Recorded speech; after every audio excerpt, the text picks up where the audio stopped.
বিপ্লবী হরেন সরকার ও দীনেশ রায়ের প্রকৃত নাম কি? এই বঙ্গভঙ্গ আন্দোলনের সময় সমগ্র বাংলা যখন ইংরেজদের বিরুদ্ধে উত্তাল, তখন বাংলার বিপ্লবীরা ঠিক করেছিলেন কলকাতার অত্যাচারী ম্যাজিস্ট্রেট কিংসফোর্ডকে হত্যা করা। এই কিংসফোর্ডকে হত্যা করার জন্য যুগান্তর দলের নেতা বারেন ঘোষ দুজন কিশোর বিপ্লবীকে ঠিক করেছিলেন। এই দুজন কিশোর বিপ্লবী হলেন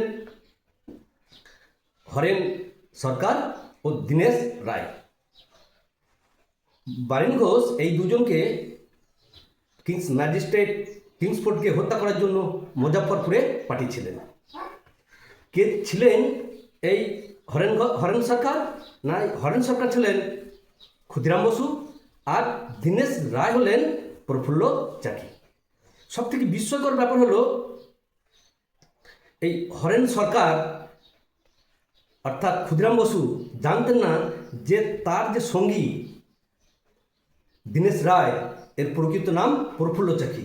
আবার প্রফুল্ল চাকিও জানতেন না যে তার সঙ্গী হরেন সরকার হলো ক্ষুদিরাম বসু।